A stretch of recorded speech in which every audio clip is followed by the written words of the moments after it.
রাতের আলোয় দেখা ধারচুলা, ওই ডান দিকটা ধারচুলা। খেতে আসলাম। আজকের খাবার খুব সিম্পল আমার কাছে, একদম খুব সিম্পল, ভাত আর চিকেন। এবারের আদি কৈলাস যাত্রার তৃতীয় দিনে আমি টরকপুর থেকে রওনা দিলাম ধারচুলার উদ্দেশ্যে। টরকপুর থেকে বেরোতে আমার প্রায় সকাল 10টা বেজে গেল। চারিপাশের চমৎকার পরিবেশের মধ্য দিয়ে যেতে যেতে মনটা কোথায় হারিয়ে যাচ্ছিল। আর রওনা দিলাম টনকপুর থেকে ধারচুলার উদ্দেশ্যে। আজকে রাস্তা 237 কিলোমিটার দেখাচ্ছে, তো দেখা যাক কত সময় লাগে। গুগল ম্যাপে তো দেখাচ্ছে 6 ঘন্টা 45 মিনিট। আর এই মুহূর্তে ওই যে সামনে পাহাড়ের সারি দৃশ্যমান। আর একটু বেলা হয়ে গেল আজকে আমার, কারণ কালকে অনেক রাত্রে টনকপুরে ঢুকেছি, যার কারণেই একটু বেলা হয়েছে। দেখা যাক, সামনে পাহাড়ের সারি আর টনক এইদিকেও। যে হোটেলটাতে ছিলাম 800 টাকা নিল, আমি আর দরাদরি কিছু করিনি। এই যে এখান থেকে দেখাচ্ছে চম্পাওয়াত,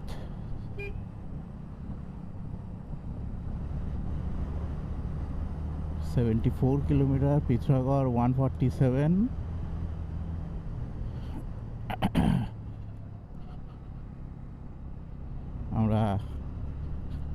আমি সোজা চলেছি ধারচুলার উদ্দেশ্যে। আর পারমিটের জন্য কথা বলে রেখেছি, হ্যাঁ হয়ে যাবে। 1000 টাকা লাগবে, হয়তো গিয়ে ইনস্ট্যান্ট করালে একটু কম লাগতো, কিন্তু ওই ইনস্ট্যান্ট করানোর ঝামেলা রাখতে চাইছি না। আর আজকে ধারচুলাতে আমি 1 নাইট মানে 1 ফুল ডে এক্সট্রা থাকবো, জাস্ট একটু রেস্টের জন্য। আদি কৈলাসের উদ্দেশ্যে রওনা দেওয়ার আগে জাস্ট একটু রেস্টিংয়ের জন্য। আর আশেপাশের দেখুন গাছের যে শাখাগুলো একদম পুরো রাস্তার উপরে চলে এসছে। দারুণ রাস্তা, দারুণ, একেবারে জঙ্গলের মধ্য দিয়ে, জংলা প্রকৃতির মধ্য দিয়ে এগিয়ে চলেছি। টনকপুর ছেড়ে এই যে 2 কিলোমিটার মতো এসছি, আর অলরেডি পাহাড়ে ওঠা আরম্ভ হয়ে গেছে। দুপাশের প্রকৃতি বেশ জংলা প্রকৃতি, তার মধ্যেই চলেছি। আর লোহাঘাট 81 কিলোমিটার, চম্পাওয়াত 68 কিলোমিটার। ব্রেকফাস্ট করিনি এই কারণেই যে কিছুটা উঠে তারপরে ব্রেকফাস্ট করব, সেই কারণেই ব্রেকফাস্ট করিনি। আর এখনও যদিও শুরুর দিকে পাহাড়ে ওঠার, তবু রাস্তা কিন্তু এখানটা বেশ ভালো। দেখা যাক কত দূর কী হয়। আর খিদেও পাচ্ছে, প্ল্যান আছে ওই ঘন্টা দেড়েক চলার পর কিছু খাবো, ব্রেকফাস্ট করব। যেতে যেতে এখানটা দাঁড়িয়ে পড়লাম। এই যে নিচের থেকে আমরা উঠে এসেছি, আর নিচের ভ্যালি ভিউ প্লাস রিভার ভিউটা দারুণ দেখাচ্ছে এখান থেকে, সুন্দর দেখাচ্ছে এখান থেকে, সেই কারণে একটু দাঁড়িয়ে পড়লাম। আর ওই যে নিচে দেখা যাচ্ছে ওই যে ছোট্ট ছোট্ট গাড়ি উঠে এসছে, ওই পথ দিয়ে উঠে এসছি, অনেকটাই চলে এসছি। প্রায় কত, প্রায় 18-19 কিলোমিটার উঠে এসছি। সামনের দিকে এগিয়ে চলেছি, আর সামনের দিকে রাস্তাটা, তার সঙ্গে প্রাকৃতিক সৌন্দর্য, ওহ একেবারে মন কাড়া, দুর্ধর্ষ লাগছে। দারুণ দৃশ্য, এবং তার সঙ্গে দারুণ রাস্তা, দারুণ প্রাকৃতিক সৌন্দর্য।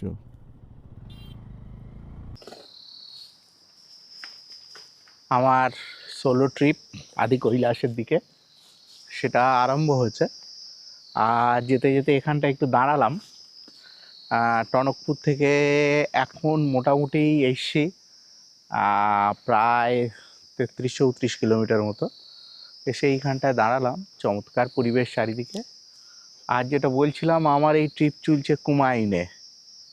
কুমায়ুন, কুর্মাঞ্চল থেকে কুমায়ুন, এবং কথিত আছে আমাদের হিন্দু মাইথোলজি অনুযায়ী কুর্মাবতার, সেইটা থেকেই কুমায়ুনের কুর্মাঞ্চল নাম, আর কুর্মাঞ্চল থেকে কুমায়ুন। তো যাই হোক, অনেক দূর চলে এসেছি একা একা। আর খুব দারুণ দৃশ্য, তার মধ্যে চমৎকার হাইওয়ের সাথে সাথে আমিও চমৎকারভাবে চলেছি। আর এত দূরে এসে মনেই হচ্ছে না যে একা একা আছি বা সোলো ট্রিপ করছি। দারুণ দারুণ দেখাচ্ছে, দারুণ চারিপাশটা, এবং একটা দারুণ অনুভূতি বলা যায়। কুমায়ুনকে বলা হয় ল্যান্ড অফ টর্টয়েস, অর্থাৎ কুর্মাঞ্চল থেকে তো কুমায়ুন এসছে, কুর্মাঞ্চল কথাটা এসছে ল্যান্ড অফ টর্টয়েস, অর্থাৎ কচ্ছপের দেশ। আর এখানে একটা ছোট গ্রাম মতো এসছে, মাঝে মাঝেই আসছে। সেখানে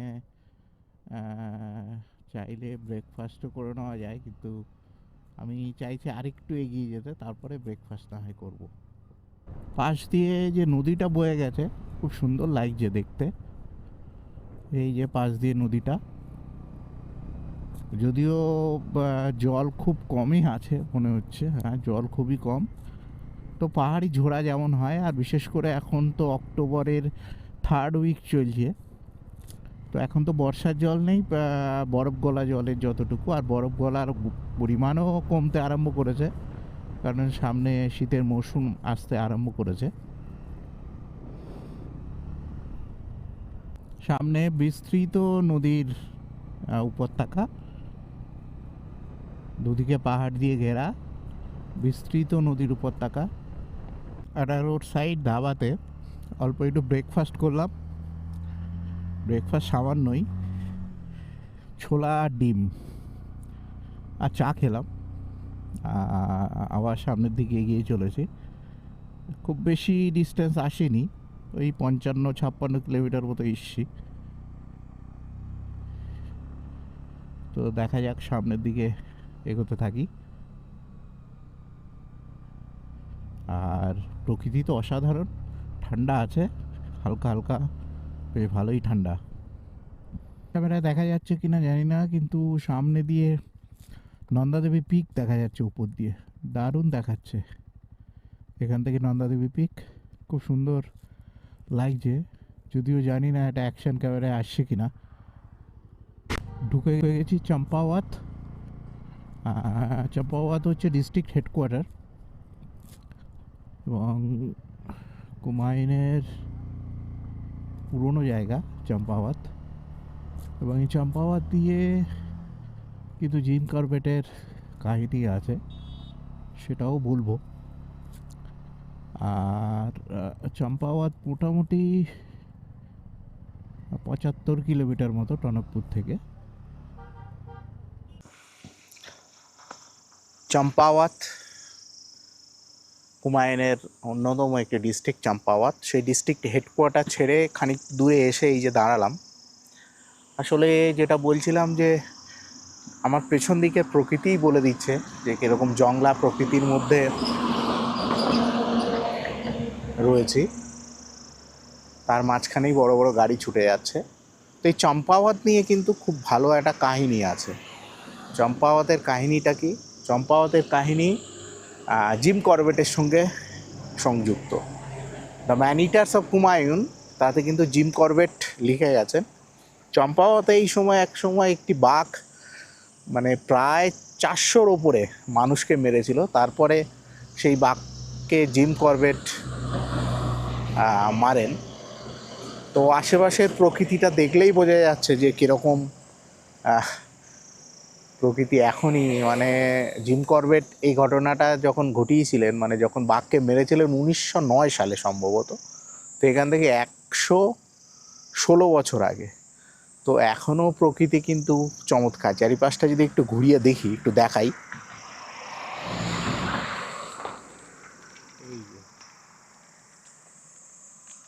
একদম চারিপাশের প্রকৃতি দারুণ দারুণ। কিন্তু যেটা বিষয় হচ্ছে এখনও কিন্তু চারিপাশের জঙ্গলের প্রকৃতি সেটাও কিন্তু মনোমুগ্ধকর, কম মনোমুগ্ধকর নয়। আর এখান থেকে লোহাঘাট আছে আর 8-9 কিলোমিটার মতো। আর লোহাঘাটেও কিন্তু লোহাঘাটের কাছেই, লোহাঘাট থেকে 8-9 কিলোমিটার দূরেই কিন্তু মায়াবতী আশ্রম, যেটা স্বামী বিবেকানন্দ নির্দেশিত ওনার 2 বিশেষ শিষ্য বানিয়েছিলেন, অদ্বৈত আশ্রম মায়াবতী, সেটাও আছে। সেটা অবশ্য যাওয়ার সময় হবে না, ফেরার সময় একবার ইচ্ছা আছে অদ্বৈত আশ্রম ঘুরে আসার। যদি সময় পাই ফেরার সময়, তো মায়াবতী আশ্রম ঘুরে একবার আসবো। আর লোহাঘাটেও কিন্তু থাকা যায়, লোহাঘাটেও ভালোই দর্শনীয় স্থান। লোহাঘাটে তো অদ্বৈত আশ্রম আছেই, তার সাথে সাথে আরও 2-1টা বিষয় আছে, যদিও এবারে হয়তো সময় হবে না লোহাঘাটে টাইম কাটানোর। ফেরার সময় একবার চেষ্টা করব, দেখব যদি সময় কিছুটা পাই চেষ্টা করব। আর লোহাঘাট এখান থেকে আর 4-5 কিলোমিটার রাস্তা আছে। লোহাঘাট থেকে আমরা ডান দিকে বেঁকে যাব। আর যেটা আগেও বললাম যে লোহাঘাটের কাছেই কিন্তু 9 কিলোমিটার দূরে মায়াবতী আশ্রম, অদ্বৈত আশ্রম মায়াবতী, স্বামী বিবেকানন্দের স্মৃতি বিজড়িত বলা যায়, স্বামী বিবেকানন্দের নির্দেশিত আশ্রম অদ্বৈত আশ্রম মায়াবতী। আর এখনো পর্যন্ত তো প্রায় 90 কিলোমিটার রাস্তা ট্রাভেল করে এসেছি। দারুণ দারুণ পরিবেশ, দারুণ অনুভূতি, আর নতুন করে কি বলবো, দারুণ দারুণ। লোহাঘাট ক্রস করছি, এখানে দেখতে পাচ্ছি জ্যামও আছে অল্প, খুব বেশি নয়।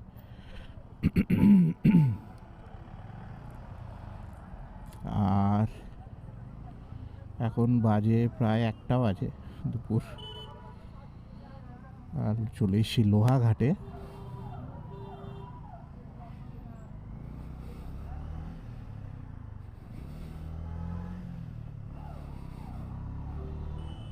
দিকটায় কিন্তু পাহাড়ের মাথায় বরফাবৃত পিকগুলো দেখা যাচ্ছে। আর পিথরাগড় এখান থেকে আর 56 কিলোমিটার দেখাচ্ছে। রাস্তা সুন্দর, রাস্তা নিয়ে কোনো কমপ্লেন নেই। আর প্রকৃতি তো অসাধারণ, লাজবাব যাকে বলে। আমার এইটা একটু সমস্যা করছে, এই বাঁদিকের মিররটা। আমার কাছে যন্ত্রপাতি আছে, ধার চুলাতে গিয়ে ওটাকে ঠিক করে নেব, যার জন্য এটা ঘুরে গেছে। তো যাই হোক, কি আর করা যাবে, ঘুরে গেলে। যত সময় না ধার চুলা পৌঁছাচ্ছি পেছন থেকে আর বের করব না, পেছনে স্যাডেল ব্যাগে আছে, একদম ধার চুলা পৌঁছে ওটা বের করে ওটাকে ঠিক করব। সামনের পাহাড়ের ভিউটা কিন্তু খুব সুন্দর, খুব সুন্দর সামনের পাহাড়ের ভিউ। আর ওভারঅল ওয়েদার একদম পরিষ্কার ক্লিয়ার ওয়েদার। ওই সামান্য অল্প 2-1টা হয়তো ছিটে ফোটা মেঘ ওপরের দিকে আছে, সেটা নর্মালি পাহাড়ের দিকে থাকে। আর এই দিকের পাহাড়ের প্রকৃতি অসাধারণ সুন্দর।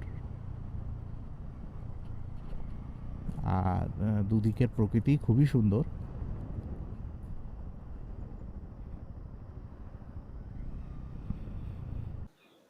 110 কিলোমিটার মতো চলে এসেছি, 1 ঘন্টা 4 সময় লেগেছে। আর এখানটায় একটু দাঁড়ালাম চারিপাশের প্রকৃতিটাকে দেখার জন্য। চারিপাশের প্রকৃতি কিন্তু চমৎকার। এই দিকটাও দেখাই, নিচে সশব্দে কোনো একটা নদী, হ্যাঁ ওই দেখা যাচ্ছে নদী সামনে, আর একটা সশব্দে নদী বয়ে চলেছে। সামনে পাহাড়ের সারিগুলো উঠে রয়েছে। আর এই যে আমার লাল বাহন, আর এই যে পথ রাস্তায় চলে গেছে সামনে সোজা পিথরাগড় হয়ে ধারচুলার দিকে। জায়গাটা আসলাম, এটা ঘাট। আমরা ডান দিকে চলে যাব, আর বাঁ দিকে রাস্তা কিন্তু নৈনিতাল চলে গেছে। আর আমরা নিয়ে নেবো ডান দিকে রাস্তা, পিথরাগড় ডান দিকে। আর সোজা রাস্তা চলে গেছে, ডান দিকে রাস্তা তো চলে গেছে ধারচুলা নৈনিতাল পিথরাগড়। আর এখান থেকে 29 কিলোমিটার মোটে। আর এখান থেকে যে সোজা রাস্তা আলমোড়ার দিকে গেছে। আর এই আমরা ঘাট থেকে ডান দিকে রাস্তা নিয়ে নিলাম। নিচে নদী, আমি জানি না নদীর নামটা কি।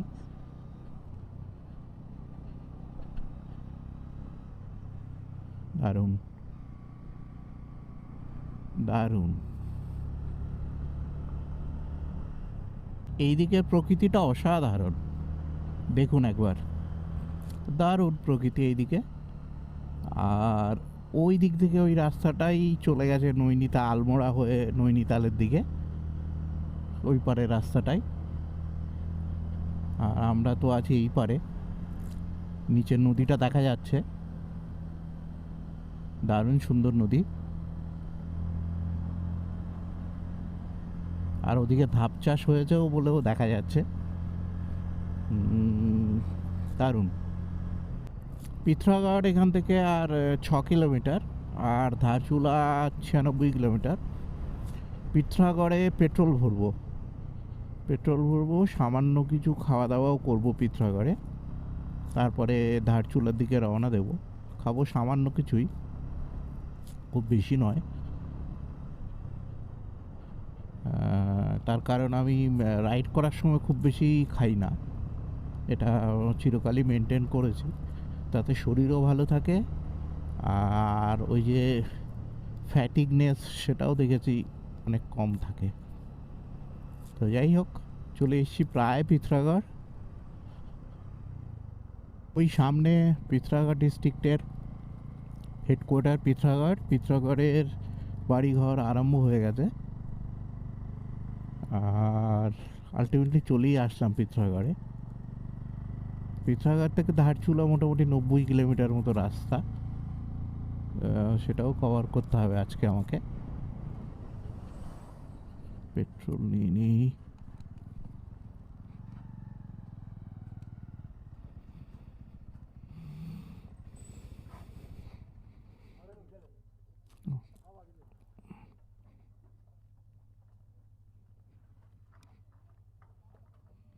তেল ভরলাম। ইউপিতে পেট্রোল ছিল 95.21 এরকম কিছু ভরেছি, আর এখানে 94 টাকা সামথিং, মানে আরও কম, ইউপির থেকেও কমে পেট্রোল ভরলাম। যাই হোক, ভালো লাগে কমে পেট্রোল ভরতে, কম দামে। 680 টাকা মতো পেট্রোল ভরলাম, বেশ ভালো।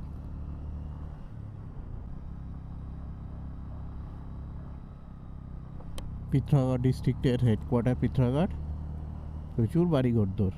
রংচঙে চমৎকার দেখাচ্ছে, রংচঙে প্রচুর বাড়িঘরদোর। আর এখান থেকে আমার ধারচুলা 95 কিলোমিটার। সন্ধ্যা হয়ে যাবে যেতে যেতে, গুগল ম্যাপে দেখাচ্ছে 5:40। এবার যতটুকু সময় রেস্ট নেবো সেইটুকু সময় লাগবে। গুগলের হিসেবে আর 2 ঘন্টা 48 মিনিট ট্রাভেল টাইম আছে। এবার মাঝখানে যেটুকু রেস্ট নেব সেই রেস্টটুকু বাদ যাবে, মানে ওর সাথে যোগ হবে। আখের রস খেয়ে নিলাম একটু, আখের রস খেয়ে আবার রওনা দিয়েছি। 90 কিলোমিটার রাস্তা দেখাচ্ছে গুগল ম্যাপে। আর ফুল ট্যাঙ্ক করে নিয়েছি গাড়ি, নিজেও আখের রস টস খেয়ে নিলাম, 2 গ্লাস আখের রস খেয়ে নিলাম। 40 টাকা করে নিল, ভালোই। যেহেতু ভাত রুটি খাই না গাড়ি চালানোর সময়, সকালে একটা ব্রেকফাস্ট, অন্য কিছু অনেক সময় খাই, অনেক সময় খাই না, তাতেই শরীর ভালো থাকে। আর সামনের দিকে এগিয়ে চলেছি ধারচুলার পথে। গিয়ে আবার রাতের আস্তানাও খুঁজতে হবে, যদিও ধারচুলাতে অসুবিধা হয় না। আর এই যে সামনে পুরো পিথরাগড় শহরটা চমৎকার দেখাচ্ছে। পিথরাগড় ক্যান্টনমেন্ট এরিয়াও আছে, পুরো এরিয়ায় আর্মির এরিয়াও আছে, পুরো এরিয়া দারুণ দেখাচ্ছে। ও চমৎকার! এখান থেকে ওই যে দূরে নিশ্চয়ই অ্যাকশন ক্যামেরা চোখেও আসছে, একদম নন্দা দেবী দেখা যাচ্ছে, মা নন্দা দেবী, আর ওটা সম্ভবত পাশের নন্দাকোট। খুব দারুণ দেখাচ্ছে এখান থেকে।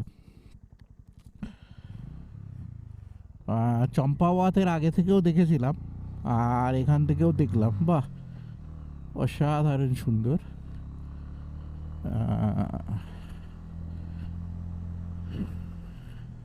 এই যে এখান থেকে একদম পরিষ্কার দেখা যাচ্ছে, দারুণ। এই যে সোজা সামনে এই পিকটা সম্ভবত পঞ্চচল্লির কোনো একটা পিক হবে। আর বাঁ দিক দিয়ে তো দেখলাম পুরো নন্দাদেবী দেখা যাচ্ছে, পঞ্চচল্লির একটা পিক সম্ভবত এটা, আর ওই যে সোজা নন্দাদেবী, দারুণ দেখাচ্ছে এখান থেকে, অসাধারণ। এখানে রাস্তাটা কিন্তু বেশ সরু এবং বাঁদিকে খাড়া পাহাড়। আবার এখানটায় অবশ্য রাস্তা ঠিক হয়ে গেছে, তো পেছনের রাস্তাটা বেশ সরু ছিল এবং বাঁদিকে একদম খাড়া পাহাড়। সামনের দৃশ্য কি! আবার যে পিকগুলো পেছনে দেখে এসেছিলাম সেগুলো আবার সামনে দেখা যাচ্ছে। ওই যে নন্দাদেবী, নন্দাদেবী মেন, নন্দাদেবী ইস্ট এবং ডান দিকে নন্দাকোট। প্রায় 4টে বাজে, আর এখান থেকে ধারচুলা আর দেখাচ্ছে 63 কিলোমিটার, 6টা বাজে যাবে। আর সামনের রাস্তা তো খুবই সুন্দর, ঠান্ডাও ভালোই লাগছে এই মুহূর্তে। ভেতরে হাফ জ্যাকেটটা পরে নিয়েছি, ওই কারণে ঠান্ডা আছে।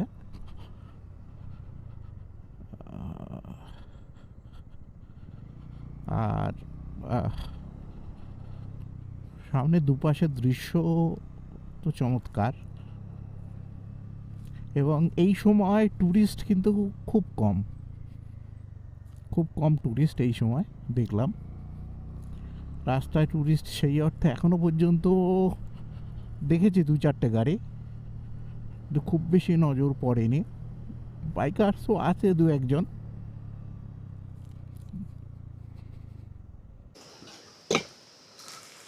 ধারচুলা আর 56 কিলোমিটার রাস্তা, আর এখানে একটু বসলাম কফি খেতে।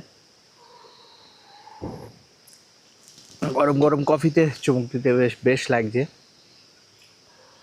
আর একদম একটা ছোট্ট ব্রিজ এখানে, সেই ব্রিজের পাশেই ছোট দোকান, আর এখন ঠান্ডা কিন্তু বেশ ঠান্ডা লাগছে, আর এই ঠান্ডায় গরম গরম কফিতে চুমুক দেওয়ার মজাই আলাদা। রওনা দিয়েছি, আর মোটামুটি 4:30 বেজে গেছে, আর আলো কমে আসতে শুরু করেছে, যদিও এখনও অল্প কিছু আলো আছে, 1 ঘন্টাখানেক হয়তো থাকবে আলো, যদিও পাহাড়ে সন্ধে ঝুপ করে নেমে আসে। তো যাই হোক, আমার আর 1 ঘন্টা 40 মিনিটের রাস্তা দেখাচ্ছে, অর্থাৎ কিছুটা সময় হয়তো রাতে, মানে হালকা রাতে চালাতে হতে পারে। তো দেখা যাক। রাস্তা ভালো, অসুবিধে খুব একটা নেই বলেই মনে হয়, রাস্তা বেশ ভালো। আর এখনও 55 কিলোমিটার রাস্তা বাকি ধারচুলা। ওই যে মাঝখান দিয়ে কালী নদী, আর ওপারটা নেপাল।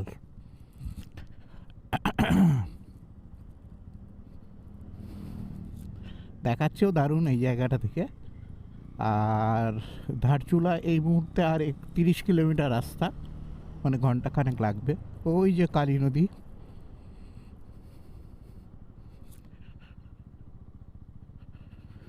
আর ওপাশটা কিন্তু একদম নেপাল। ওই দিকটা ইন্ডিয়ার সাইড নয়, এই দিকটা ইন্ডিয়া, আর আমরা এই মুহূর্তে ইন্ডিয়া নেপালের বর্ডারে কালী নদীর ধার ধরে চলেছি।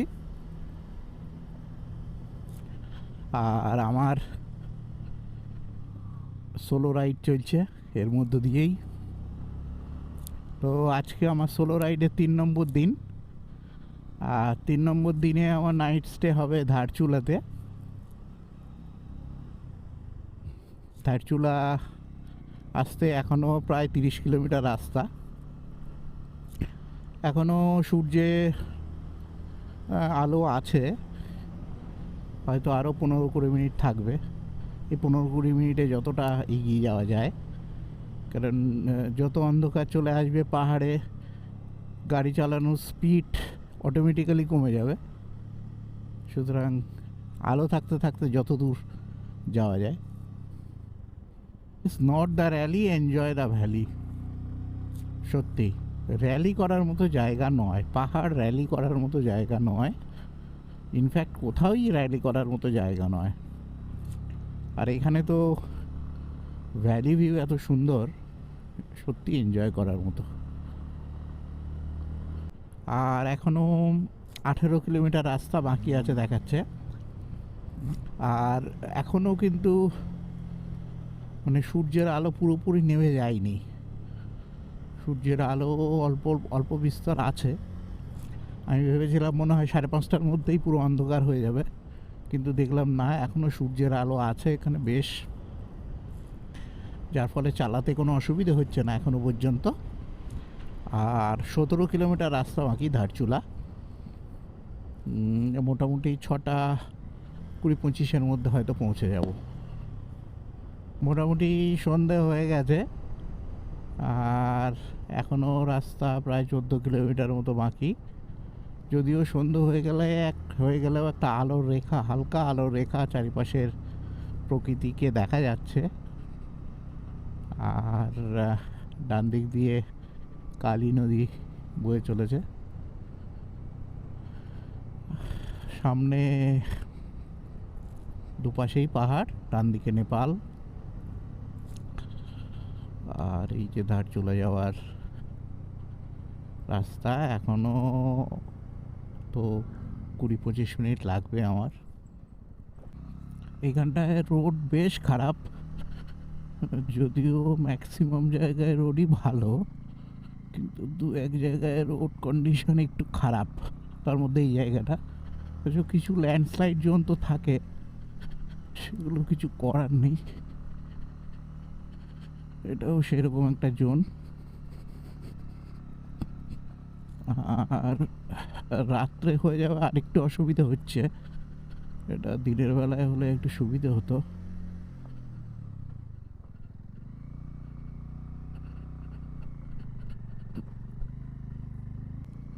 রাতের আলোয় দেখা ধারচুলা, ওই ডান দিকটা ধারচুলা। আর মোটামুটি 2.5 কিলোমিটার মতো রাস্তা। আর এই যে পুরো ধারচুলার রাতের ভিউ দেখা যাচ্ছে। শেষের দিকে রাস্তা কিন্তু খুব খারাপ, মানে শেষের দিকটায়, আগে তো খুব সুন্দর রাস্তা পেয়েছি, কিন্তু শেষের দিকে রাস্তাটা বেশ খারাপ পেলাম, এখনও খারাপই। তো যাই হোক, প্রায় চলে এসেছি অবশেষে ধারচুলাতে। ধারচুলাতে এসে সন্ধেবেলা একটু চারিপাশটা একটু ঘুরতে বেরিয়েছিলাম। আসলে ঘোরার কিছু নেই, আর আজকে দীপাবলি, সেই দীপাবলিতে ধারচুলার এই সাইডটা চমৎকার সেজেছে। এই যে পুরো চমৎকার সেজে চারিদিকের বাড়িগুলো। আর সব থেকে সুন্দর যেটা লাগছে, এই দিকটা দেখাই, এই যে তারের ফাঁক দিয়ে, ওই দিকটা হচ্ছে নেপালের সাইড। আর যে নিচে নিশ্চয়ই শব্দ শোনা যাচ্ছে, সশব্দে বয়ে চলেছে কালী নদী। আর কালী নদীর এই সাইডটা ধারচুলা, আর ওদিকটা হচ্ছে নেপালের সাইড। আর আমি এখনো পর্যন্ত যা ঠিক আছে, আগামীকাল সকালেই গুঞ্জির উদ্দেশ্যে বেরিয়ে যাব। আগামী 3-4 দিন হয়তো নেটওয়ার্কে থাকবো না, তো তারপরে এসে আশা করছি অসাধারণ সব ভিডিও আপনাদেরকে শেয়ার করতে পারবো। আর এই মুহূর্তে আছি আমি ধারচুলাতে। আগামীকাল এখান থেকেই বেরিয়ে যাব গুঞ্জির উদ্দেশ্যে। গুঞ্জি এখান থেকে মোটামুটি 80-85 কিলোমিটার রাস্তা হবে। আর চারিদিকে দীপাবলির সব শব্দবাজি, বিভিন্ন রঙিন বাজির আওয়াজ শোনা যাচ্ছে, আলোও দেখা যাচ্ছে। আর নেপালের সাইডটাও দেখলাম, ভারতবর্ষের দিকেও যেমন হচ্ছে, সাথে সাথে নেপালের সাইডটাতেও হচ্ছে। আর সাইড দিয়ে তো সশব্দে কালী রিভার বয়ে গেছে, দারুণ দেখাচ্ছে। আমি যে হোটেলটাতে আছি, ধারচুলার গাংবি হোটেল গাংবি, সেটা ছাদে চলে এসেছি।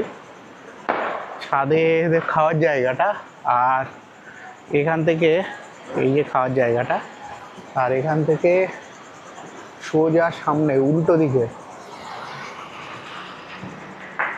এই নেপালের অংশটা, যেটা ধারচুলার অপোজিট সাইডে ঠিক নেপালের অংশটা একদম চমৎকার আলোকমালা দিয়ে সজ্জিত।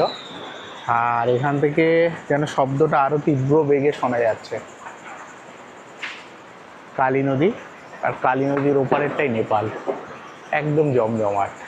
আর আজকে দীপাবলির রাত, চমৎকার শোনাচ্ছে এবং চারিদিকটা দেখাচ্ছে। খেতে আসলাম। আজকের খাবার খুব সিম্পল আমার কাছে, একদম খুব সিম্পল, ভাত আর চিকেন, আর অন্য কিছুই নয়। সারাদিনে সেই অর্থে খুব একটা কিছু খাইনি। অ্যাকচুয়ালি যেটা হয় যে ডিউরিং ট্রাভেল আমি একটু কমই খাই। বেশ গরম গরম, বাহ দারুণ, চিকেনটাও দারুণ, খুব সুন্দর। আর এখন ধারচুলার আশেপাশে একদম পুরো দীপাবলির পরিবেশ। আর এর মধ্যেই ভালো খবর, পারমিটটা হয়ে গেছে, কালকেই বেরিয়ে যাবো। খেয়ে নিই।